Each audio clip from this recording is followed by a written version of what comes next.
নমস্কার, আশা করি আপনারা সকলে খুব ভালো আছেন, সুস্থ আছেন। আমি ঈশানী চলে এসেছি নতুন আরেকটি ভিডিও নিয়ে। আজ রবিবার, তাই চিকেনের একটা আইটেম আপনাদের সঙ্গে শেয়ার করব।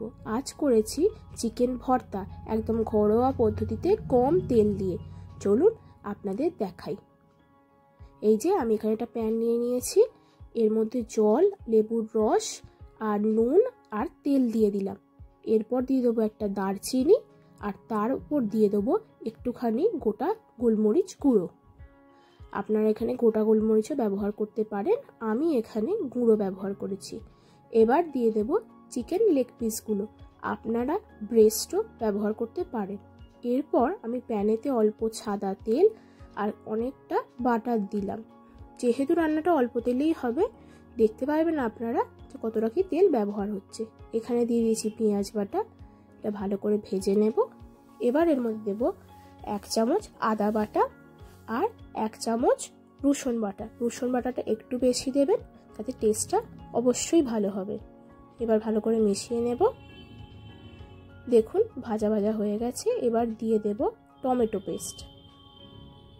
এবার মিশিয়ে নেব জিনিসটাকে। মশলাটা একদম জলটা শুকিয়ে গেলে আমি এর মধ্যে একে একে গুঁড়ো মশলাগুলো দিয়ে দেব। হলুদ গুঁড়ো, শুকনো লঙ্কার গুঁড়ো, একটু লাল মির্চ, অল্প করে জিরে গুঁড়ো আর ধনে গুঁড়ো। ধনে গুঁড়োটা এখানে একটু বেশি ব্যবহার করলাম, তাতে টেস্টটা ভালো হবে। আর একটু নুন। এবার ভালো করে মশলাটা আমি মিশিয়ে নিলাম। মেশানো হয়ে গেছে। এবার এর মধ্যে দিয়ে দেবো একটু গরম মশলা গুঁড়ো। এবার এর মধ্যে দিয়ে দিলাম শ্রেডেড চিকেনটা। ভালো করে মিশিয়ে নেব। মেশানো হয়ে গেলে এর মধ্যে আমি দিয়ে দেব চিকেনের স্টকটা। আমি কোনো এক্সট্রা জল ব্যবহার করছি না, আমি এখানে চিকেনের স্টকটাই ব্যবহার করছি।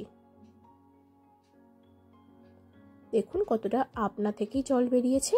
এবার এর মধ্যে দিয়ে দেব কাজু বাদাম বাটা। আমি এখানে এটা দই দিয়ে বেটেছি, 10-12টা কাজু নিয়ে। আপনারা চাইলে জল দিয়ে বা দুধ দিয়েও বাটতে পারেন। ভালো করে মেশানো হয়ে গেছে। আমি এখানে একটু চিনি ব্যবহার করলাম, আপনারা যদি চিনি না দিতে চান না দিতে পারেন। এবার এর মধ্যে দিয়ে দেবো ফ্রেশ ক্রিম।